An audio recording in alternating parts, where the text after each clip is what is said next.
What is going on, everybody? This is your boy JPTHEGLOVE74 back with another video. Today we're going to check out a video by Stunned by Wrestling. This video is why JBL, John Bradshaw video, is one of the most hated men in wrestling.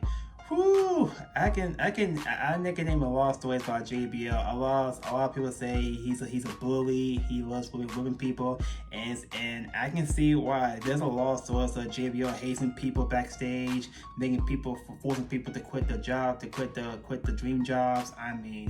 JBL was somebody. He was somebody, and I will never forget Joey Styles buying Pullman's place when Joey Styles knocked out JBL. I remember that. I was like, dang, JBL got clocked by a commentator. Whew.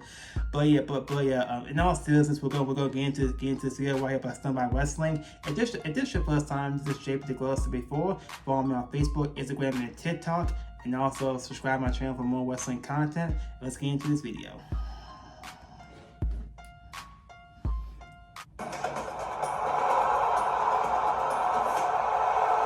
Fans will probably remember John Bradshaw Layfield for one of his runs in WWE. As Bradshaw, he tag teamed with Farouk in the Attitude Era as the Acolytes, also known as the APA.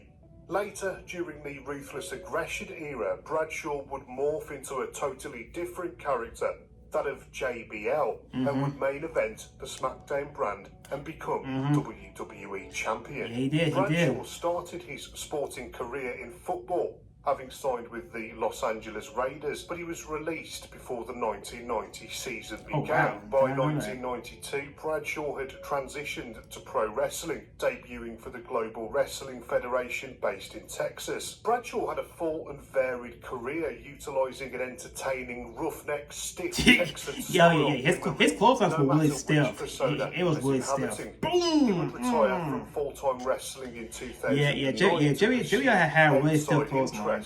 Later returning to the company in a commentary and managerial role. However, throughout Bradshaw's career, there have been many reports of him attacking other personnel backstage. Even viewers watching at home weren't safe, with Bradshaw providing some of the worst commentary in WWE history. In this video, we will take a closer look at exactly why John Bradshaw Layfield is one of the most hated men in wrestling.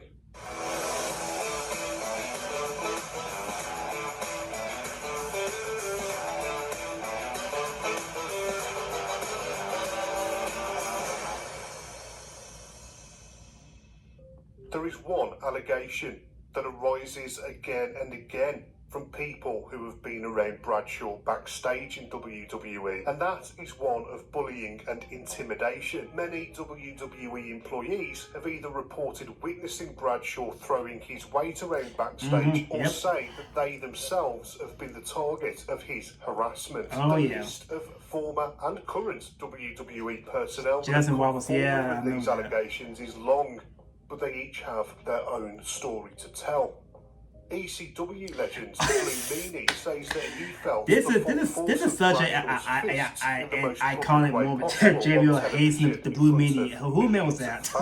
At the ECW tribute show One Night Stand in 2005, Bradshaw hit the Blue Meanie so hard that he pushed I remember that. The night before, causing blood to pour out of the wound. JBL beat the holy crap out of the Blue Meanie. Posted on his MySpace page, "It's no secret that Bradshaw never liked me. From my first day in WWE to my last, he nailed it. Bradshaw's stiff punches to the Blue Meanie's head wasn't an accident, and he even considered filing a lawsuit against him in the days after the attack. The Blue Meanie would eventually back off on the lawsuit. However, he would still get a measure of revenge when WWE decided to capitalise on the animosity between the men and book them in a match. Meanie's longtime tag team partner Stevie Richards clattered Bradshaw with a savage chair shot, which was a receipt for his friend's treatment at the time. The exact reason that Bradshaw beat up the Meanie in the first place is unclear. That was definitely a receipt right there. Bad words about Bradshaw on that the was definitely a receipt. Bradshaw himself in an interview with WWE.com said, "The incident with Meanie had nothing to do with any old heat. I don't even know the guy. I couldn't care less about the fat little kid. For other alleged victims, however, it seems that Bradshaw's bullying was completely unprovoked, and they felt it wasn't possible to fight back. It seems more cruel to pick on non-wrestlers, as Bradshaw allegedly has done on multiple occasions. Not even announcers, referees or women were safe. Charles Robinson and Billy Silverman came over from the rival organisation to work as referees in the WWF. Silverman and Robinson in particular became whipping boys for the bullies. According to Silverman, there were many abuses, with one of the worst occasions being when Robinson was held down and stripped before being bound with tape and gagged. Wow, Robinson I did not know was then that. attached I to did a not know cart that. and wheeled around the arena backstage naked. What in for the everyone to what laugh in the at. world? Silverman also alleged that Bradshaw I don't know any threatened of him this. with violence if he didn't carry large amounts of his liquor across the Canadian border for him. When Silverman quit his job with the WWF, he specifically cited Bradshaw's behaviour towards him as the main reason.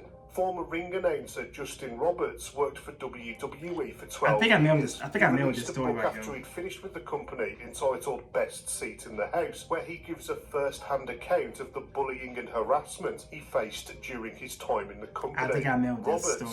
stated that Bradshaw repeatedly told him to go and kill himself each time they came into contact. I don't know that. Roberts as dipshit and numbnuts. Roberts also relayed a story in which he had his passport stolen on a tour of the UK, this one I meaning remember. he couldn't fly home with the rest of the crew and had to visit the US Embassy in London to get the situation sorted out.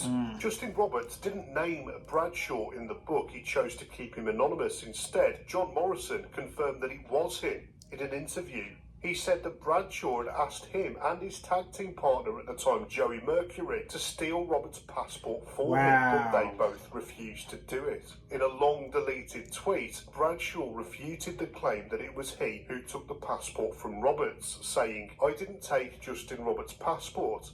Could have been anyone. He was hated by the whole crew. He's an idiot." Dang, Dave Meltzer JBL. Dang, bro. reported in his newsletter an incident where Bradshaw went after a non-wrestler member of staff who had taken time off from WWE to look after a parent who was dying at the time. Bradshaw reportedly abused this individual for taking time off under the circumstances to look after that parent.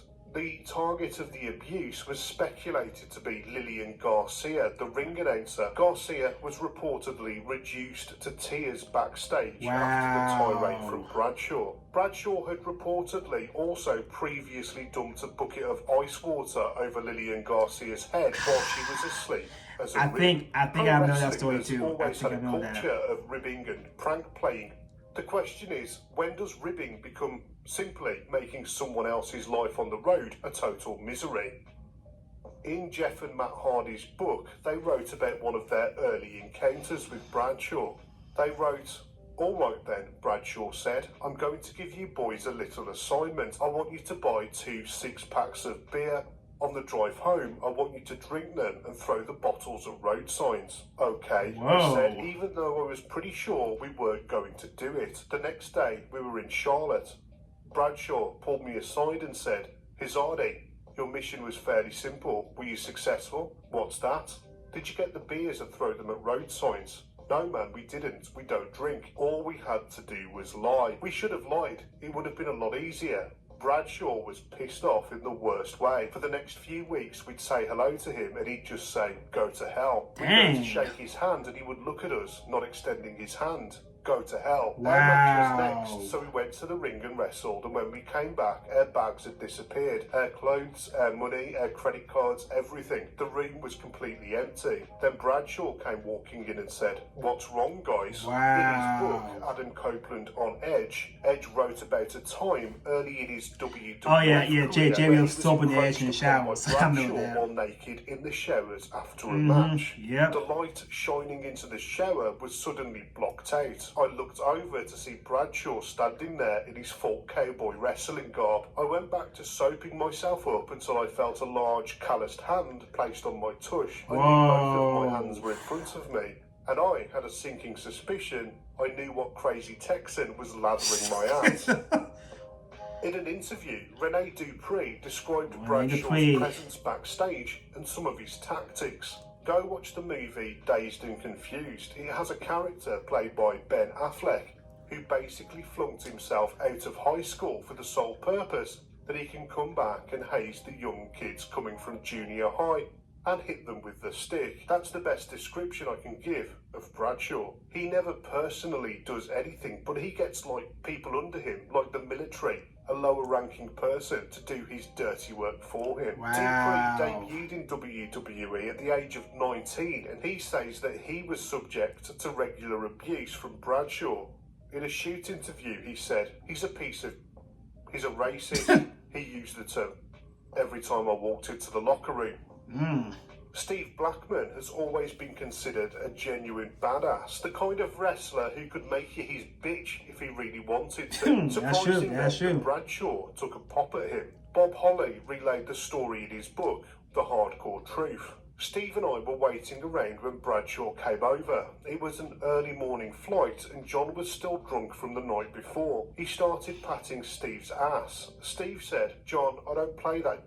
Knocked it off. John patted him again and again. Steve was getting brutally pissed. He told him, "John, next time you do that, I'm going to knock your teeth out." So of course, John did it again. Steve whipped around and backhanded Bradshaw, popping him with jabs in the face. As he deserved it. Head was snapping back with each of Steve's jabs. Steve stepped back, planning to kick Bradshaw's knees out, but he got his leg caught in a bag handle. Al Snow and I grabbed Steve. Ron Simmons grabbed John, and we pulled them apart. John was walking back and forth like a bandy rooster, looking to fight. Before we left, Steve told him, "I'm going to kill you." Wow. He meant it too. Bradshaw approached Blackman later in the day to apologise.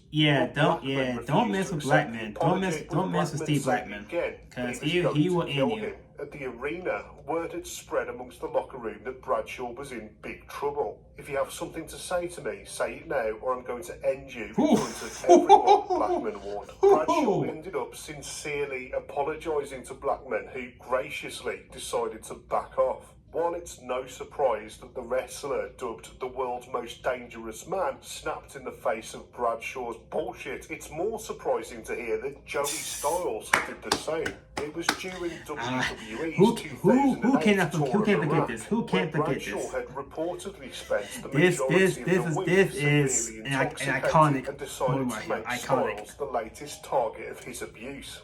It's not known whether Styles snapped due to a build-up of bullying or a single comment, but either way, he couldn't take it any longer. As other individuals moved in between the two men to try and break them up, Styles slammed Bradshaw with a huge right hand, leaving Bradshaw with a black eye that was still visible on Monday Night Raw a few days later. It's unclear as to whether the punch knocked Bradshaw out, but it was said that it shut him up for the rest of the overseas trip. It shut him up once and for all. It shut him up.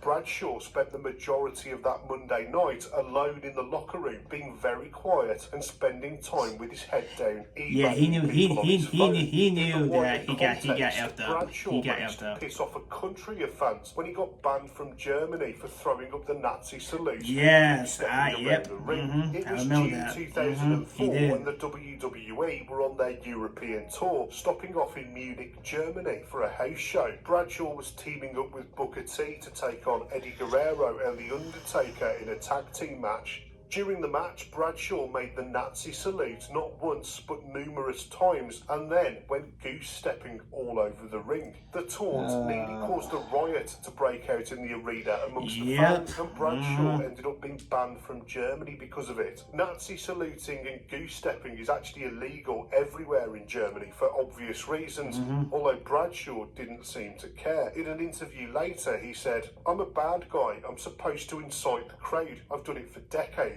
I really didn't think anything of it. I know how bad it is. I've lived in Germany. I draw the line between me and my character." By the end of June 2004, Bradshaw would become WWE champion. The transformation from Bradshaw, the tag team partner to Farouk, into JBL, the cowboy hat wearing heel, happened in the blink of an eye. Before we knew it, JBL had defeated Eddie Guerrero for the WWE title. This video isn't about JBL's in-ring work or his on-screen persona, and I know some people will disagree, But I think JBL made for an effective bad guy. He really And I like did. strong heel characters. JBL actually made a really good Enjoyed heel. Bradshaw as WWE champion. I wouldn't call him a wrestling god or anything, and I would have preferred to see a 3-month-long reign instead of a 9-month-long reign. But I still enjoyed it. After losing the belt, JBL had pretty good reign as champion. He did a really good job. To US title level before starting to wind down his in-ring career and moving into commentary. JBL's move into commentary was ill-advised, to say the least. Undoubtedly, he was one of the worst, most irritating commentators in WWE history. He was. Him on Raw made a 3-hour show feel like a 6-hour show.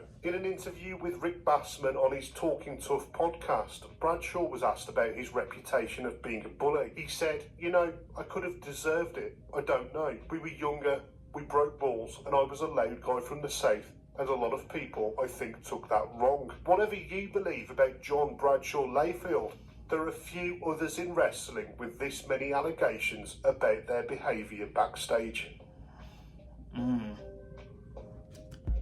Also, I'm pretty surprised he didn't bring up Mario Ronaldo. Let me tell you about that story. So Mario Ronaldo, you guys don't know, he's one of the best commentators in wrestling and also boxing history. He's one of the best commentators. And then he signed to the WWE in 2015 on SmackDown, and then he was appointed to the SmackDown head commentator alongside JBL. And I think it was David Otunga and Tom Phillips. So, and then Mario Ronaldo ended up switching brands from SmackDown to NXT because there was allegations that JBL was the reason for Mario's exit. Apparently, JBL kept mocking him. He kept bullying him on commentary. He kept making fun of him. And Mario, you guys don't know, he has bipolar disorder. And so he most likely just couldn't take it anymore. So he ended up leaving to go NXT. Now Mario did say that JBL was not the reason. He said the reason he left for NXT is because the travel was really hectic, and he was on the road so much. It was really getting to him mentally. That's why Mario suggested to leave the SmackDown commentary booth and go to the NXT commentary booth. But what should you believe? For me, I will go with both stories. I will go with both stories because that JBL one really irks me to this day. But yeah, JBL has a reputation of being one of the most hated men in wrestling. I mean, that him and the Blue Meanie story that will live on for ages. Just him being in the Blue Meanie and then ending up getting received by Stevie Richards, and also bullying Hazing other wrestlers. I mean, JBL back then, he was something else. But what y'all think of JBL? Leave your comments down below. And do y'all think JBL is a bully? Do y'all like JBL? Do you feel like JBL is one of the best of all time? Just leave your comments down below. Until next time, this is your boy JPTHEGLOVE74. If you like this video, please make sure you hit that like button and also subscribe to my channel for more wrestling content. And this is your boy JPTHEGLOVE74. Hope you guys have a really great day, y'all. Follow me on Facebook, Instagram, and TikTok. God bless y'all, and peace.